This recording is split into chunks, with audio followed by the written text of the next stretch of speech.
नमस्कार दोस्तों, इस वीडियो में हम सीखेंगे गोलीय लेंसों द्वारा प्रकाश का अपवर्तन। आइए देखते हैं कि लेंस होता क्या है। लेंसों का उपयोग कैमरे में होता है। चश्मों में भी लेंसों का ही प्रयोग किया जाता है। यह गोलीय लेंस हैं, चाहे तो अवतल या फिर उत्तल। सूक्ष्मदर्शी भी एक लेंस है। यहां तक कि अब चश्मों के विकल्प के रूप में कॉन्टैक्ट लेंसेस का भी उपयोग किया जाता है, और ये कॉन्टैक्ट लेंसेस अर्थात ये गोलीय लेंस भी उपयोग होते हैं। आधुनिक बंदूकों में भी दूर निशाना लगाने के लिए लेंसों का उपयोग किया जाता है।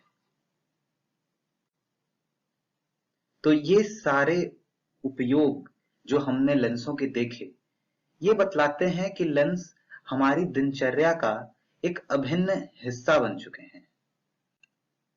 आइए अब सीखते हैं कि लेंस होते कितने प्रकार के हैं। एक उत्तल लेंस और दूसरा अवतल लेंस। इसके अलावा भी लेंसों के प्रकार हैं, पर ये दो मुख्य लेंस हैं दोस्तों। उत्तल लेंस कुछ ऐसा दिखता है और अवतल लेंस ऐसा। इन दोनों लेंसों को एक अलग दृष्टिकोण से देखा जा सकता है, और वो दृष्टिकोण ये है कि अगर हम उत्तल लेंस लें तो उत्तल लेंस को दो अलग अलग लेंसों के योग के रूप में देखा जा सकता है। अर्थात अगर मैं इसे बीच से बांटना चाहूं तो बीच से हम इसे तोड़ देते हैं। तो ये उत्तल लेंस दो अलग अलग लेंसों का एक संयोग होगा। जब इन दोनों को हम जोड़ देंगे तो एक उत्तल लेंस बनता है। और उसी तरह अवतल लेंस को भी जब हम बीच से काट देंगे तो वो कुछ ऐसा दिखेगा।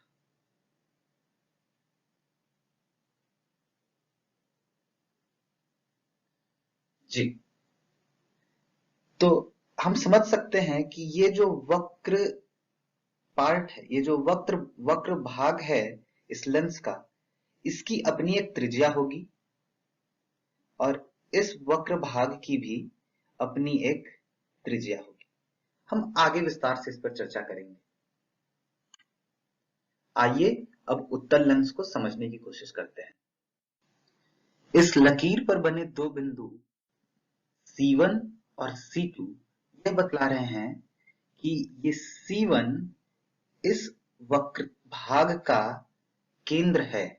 वक्रता केंद्र जिसे हम कहते थे, वक्रता केंद्र है, और ये C2 इस भाग का वक्रता केंद्र है।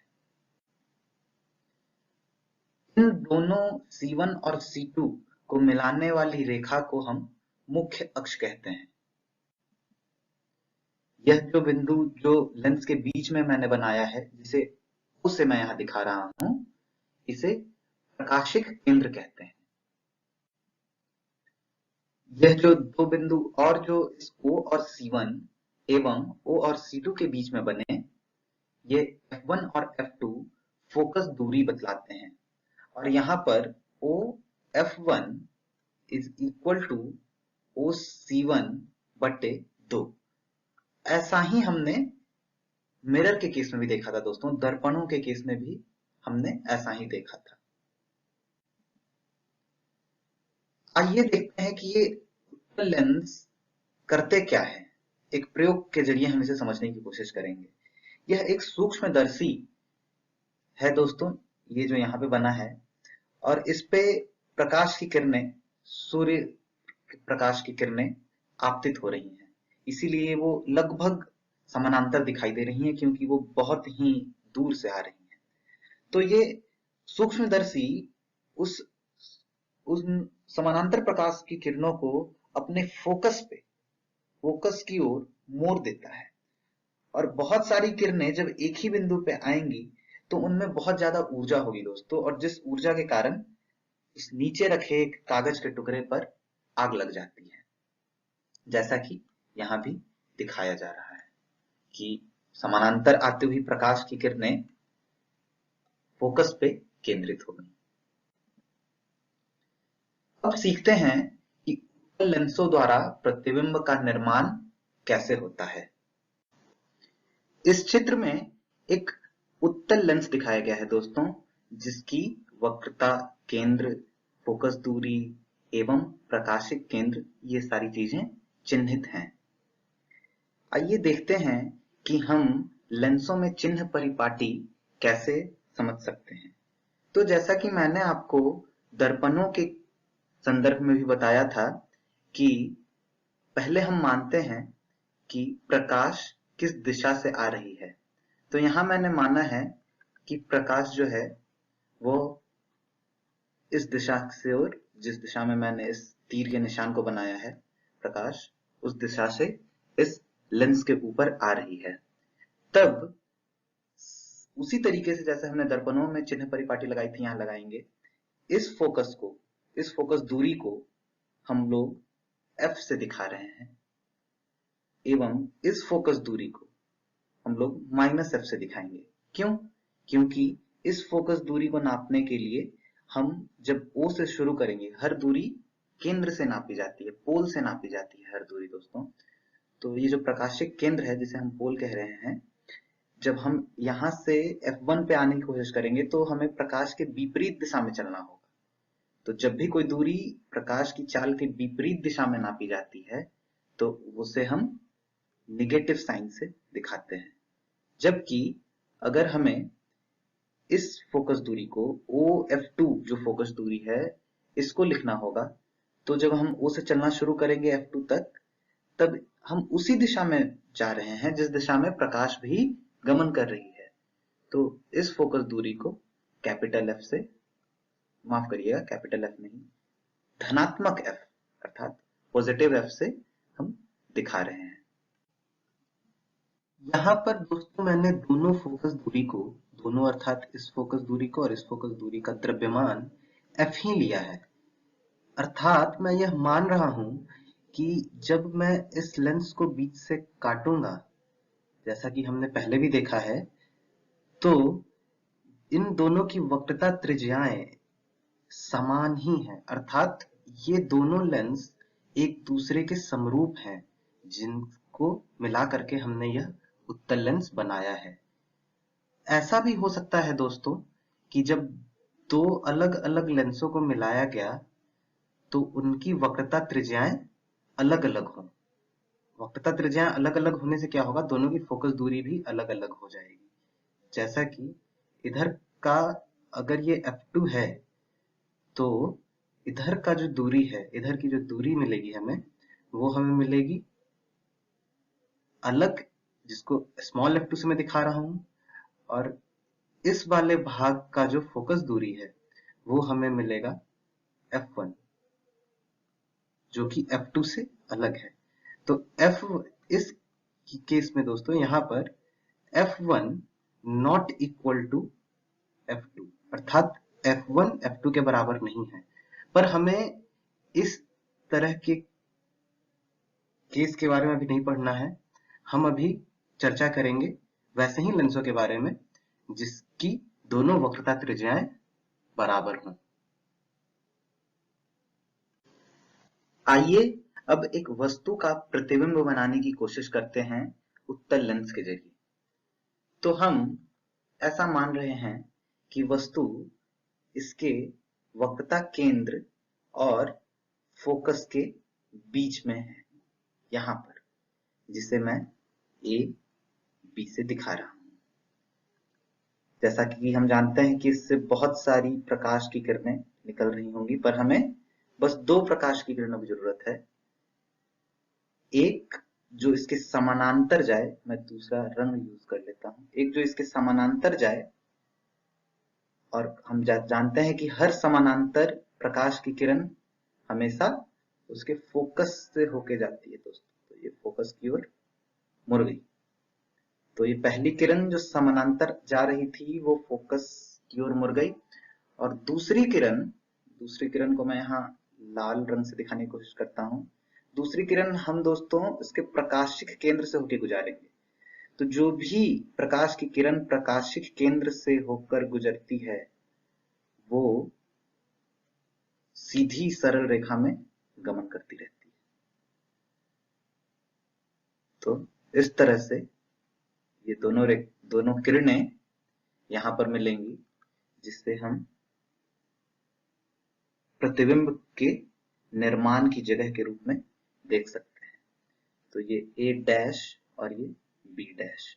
तो जैसा कि हम देख रहे हैं दोस्तों कि प्रतिबिंब उल्टा बना है पर वास्तविक बना है। जब वस्तु को वक्रता केंद्र और फोकस के बीच में रखा जाता है। तो ये चीजें याद रखनी है कि हमें बस दो किरणें लेनी है, एक जो उसके पोल से होके जाए, प्रकाशिक केंद्र से होके जाए, जो सीधी निकल जाएगी, और दूसरा समानांतर जाने वाली प्रकाश की किरण लेंस से गुजरने के बाद फोकस की ओर मुड़ जाती है।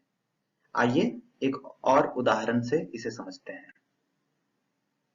इस बार मैं वस्तु को फोकस और पोल के बीच में रखता हूं, अर्थात यहां। इसका नाम हम ए बी देते हैं।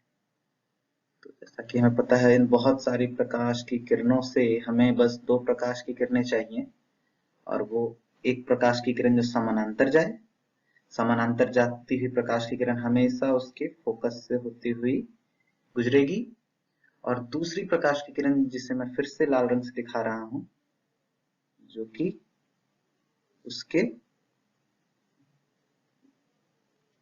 प्रकाशिक केंद्र अर्थात पोल से होकर गुजरेगी पर सीधी जाएगी।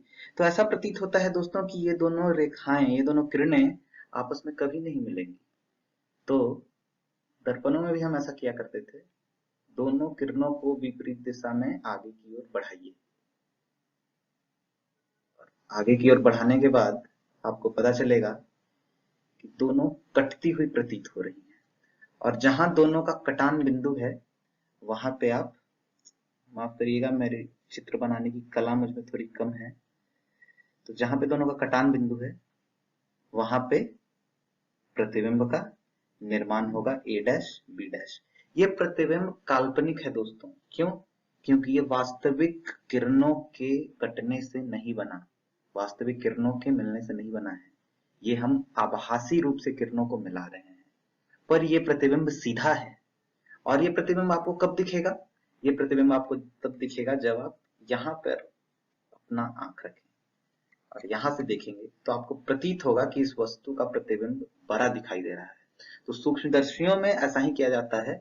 वस्तु को, जो छोटी वस्तुएं होती हैं, उन्हें पोल और फोकस के बीच में रखा जाता है ताकि उनका एक बहुत बड़ा प्रतिबिंब दिखाई दे। इसीलिए तो हम उन्हें क्या कहते हैं? मैग्नीफाइंग ग्लास, अर्थात सूक्ष्मदर्शी, छोटी से छोटी वस्तुओं को देखने वाला यंत्र। तो दूसरी तरफ से, जब सूक्ष्मदर्शी के दूसरी तरफ से हम देखते हैं तो वो वस्तु हमें इनलार्ज दिखाई देती है, अपने साइज से बहुत बड़ी दिखाई देती है। आइए मैं आपको जल्दी से अवगत करा देता हूं बाकी के वस्तु व प्रतिबिंब स्थितियों से।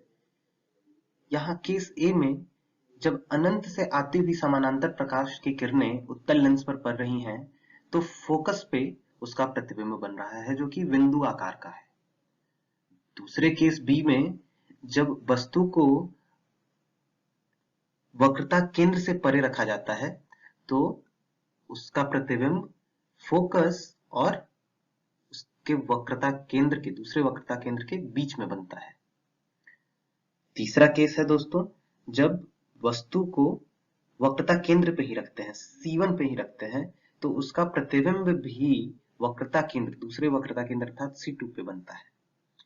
तीसरा केस जो है दोस्तों, उसमें वस्तु को हमने वक्रता केंद्र और फोकस के बीच में रखा है, जिसका प्रतिबिंब दूसरे वक्रता केंद्र के परे बन रहा है।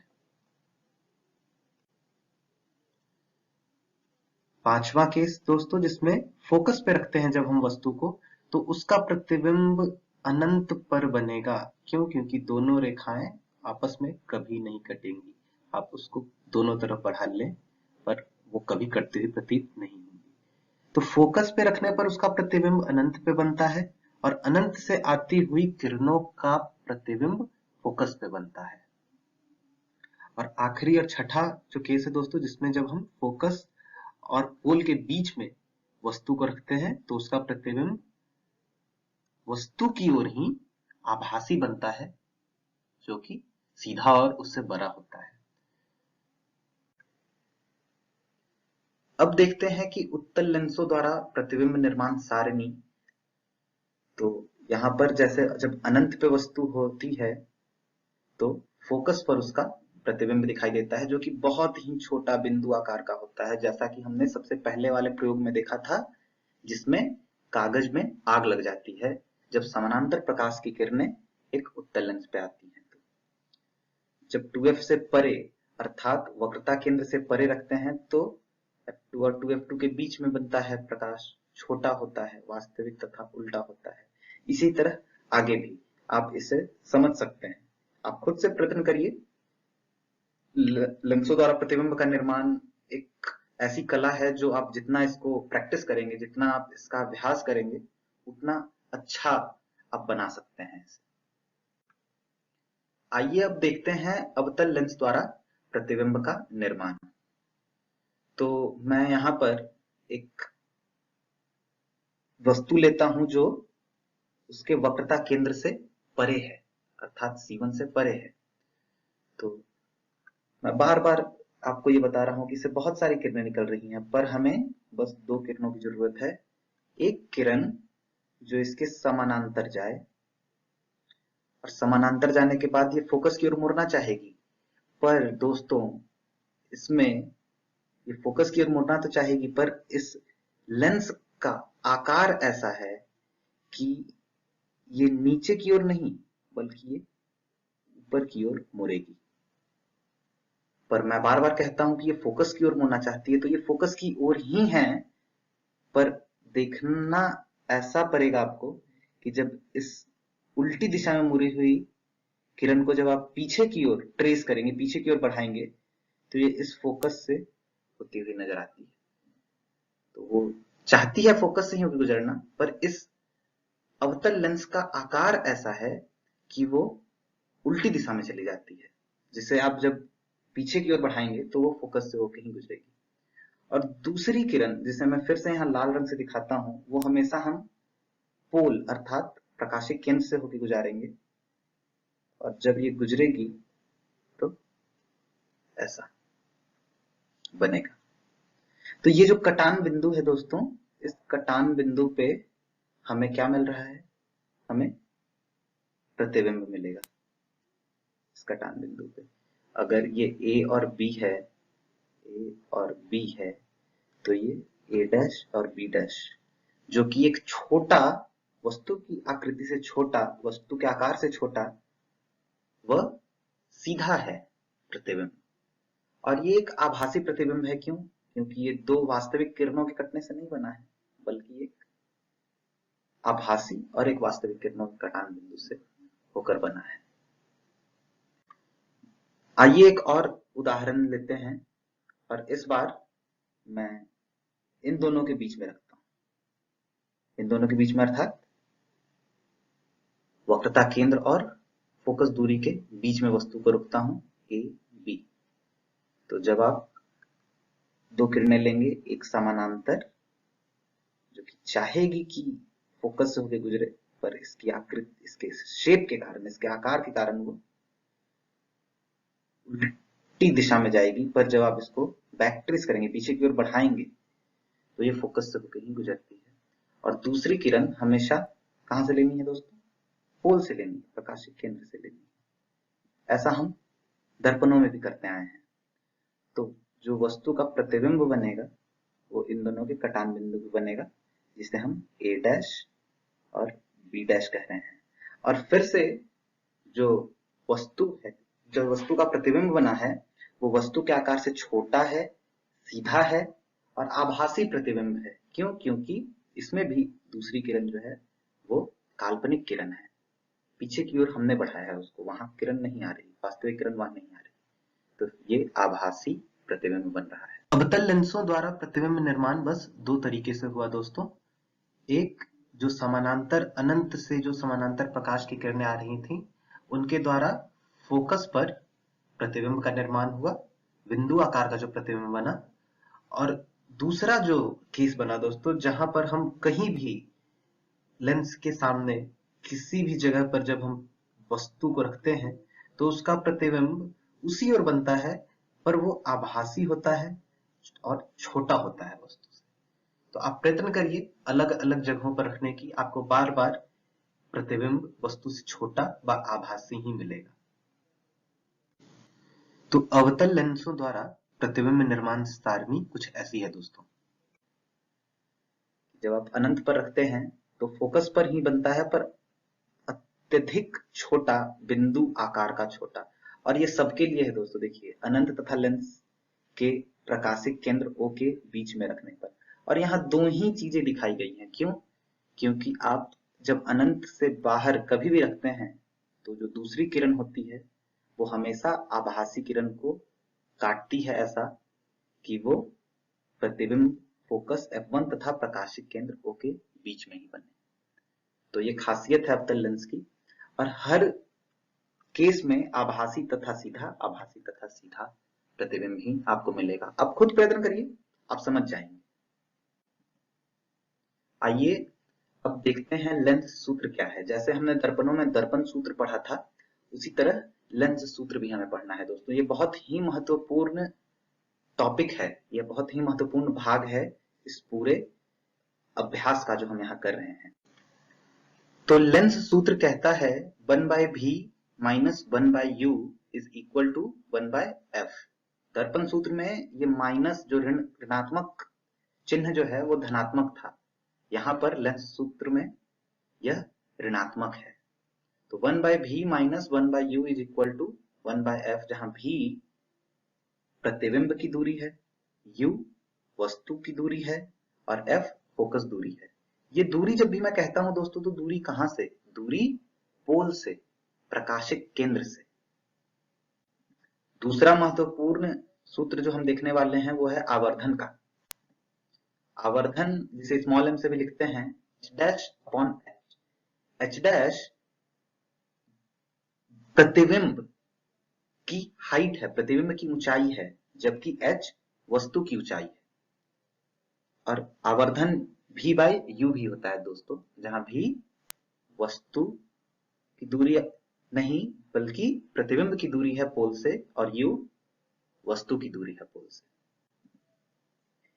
एक और सूत्र लेंस की क्षमता बताता है दोस्तों, जिसे हम कैपिटल P से दिखाते हैं, और ये बराबर होता है 1/f के, जहां f फोकस दूरी है उस लेंस की। आइए अब एक प्रश्न हल करने की कोशिश करते हैं। प्रश्न कहता है किसी अवतल लेंस की फोकस दूरी 15 सेंटीमीटर है। बिंब अर्थात वस्तु को लेंस से कितनी दूरी पर रखें कि इसके द्वारा बिंब का लेंस से 10 सेंटीमीटर दूरी पर प्रतिबिंब बने। लेंस द्वारा उत्पन्न आवर्धन भी ज्ञात कीजिए। तो देखते हैं हम कैसे इस प्रश्न को बना सकते हैं।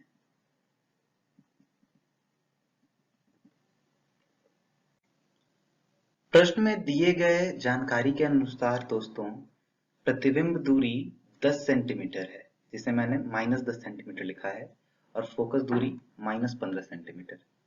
ऋणात्मक चिन्ह मैं लगा रहा हूं, क्यों? क्योंकि यह एक अवतल लेंस है।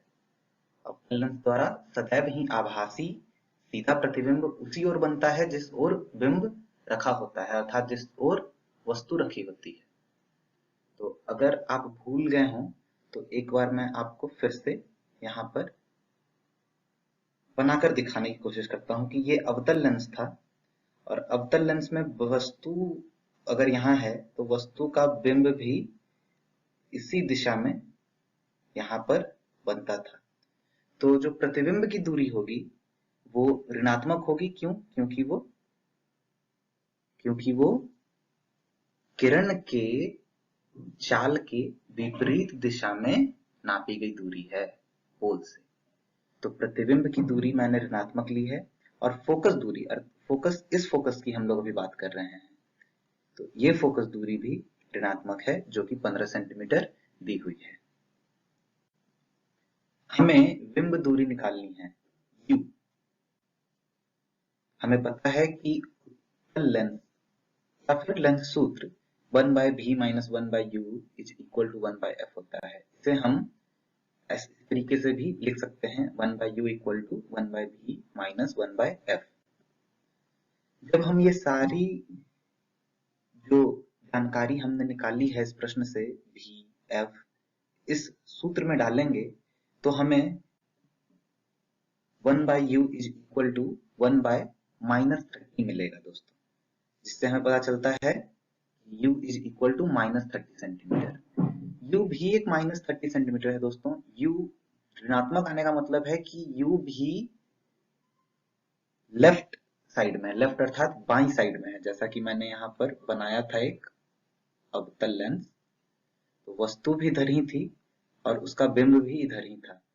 तो दोनों जो दूरियां हैं वो नेगेटिव ही हैं, ऋणात्मक ही हैं। इस प्रकार बिंब की दूरी 30 सेंटीमीटर है, जो कि प्रश्न ने पूछा था हमसे यहाँ पर कि आप बिंब दूरी ज्ञात करिए, तो बिंब की दूरी भी 30 सेंटीमीटर है। आइए अब आवर्धन ज्ञात करने की कोशिश करते हैं। तो आवर्धन होता है m is equal to v/u। जब हम v और u की जानकारी, v और u का मान उसमें रखेंगे तो हमें मिलेगा m इक्वल टू 1/3, जो कि धनात्मक है, धनात्मक 0.33। यह 1/3 और धनात्मक चिन्ह यह बतला रहा है दोस्तों कि बनने वाला प्रतिबिंब काल्पनिक है और सीधा है। और 1/3 का मतलब ये हुआ कि बनने वाले प्रतिबिंब का आकार, साइज, उसका साइज वस्तु के साइज का 1/3 है। तो इस तरह से हमने इस प्रश्न को हल किया। आइए अब मैं एक आपको ओवरव्यू देने की कोशिश करता हूं इस प्रश्न का, कि इस प्रश्न ने हमसे ये बोला था कि एक अवतल लेंस है जिसकी, इसने दिया था कि प्रतिबिंब की दूरी -10 सेंटीमीटर। तो मान लीजिए ये v है, -10 सेंटीमीटर, और फोकस इसका यहाँ था और यहाँ पे प्रतिबिंब बन रही थी। तो हमें वस्तु की दूरी निकालनी थी इसी पोल से, इसी ओ से। तो वस्तु हमें हमेशा पता होना चाहिए कि इधर ही होता। क्यों? क्योंकि ये हम एक अवतल लेंस ले रहे हैं, तो जिधर प्रतिबिंब बनता है उधर ही वस्तु भी बनती है। तो ये जो दूरी है वो दूरी 30 सेंटीमीटर हमने निकाल ली। ये दूरी दी हुई थी 10 सेंटीमीटर, और ये जो फोकस दूरी है ये दूरी 15 सेंटीमीटर। तो इस तरह से हमने इस प्रश्न को हल किया दोस्तों। तो इसके साथ ही यह पूरा अभ्यास हमारा खत्म हुआ। एक फिर नए अभ्यास के साथ हम मिलेंगे नई कक्षा में। धन्यवाद।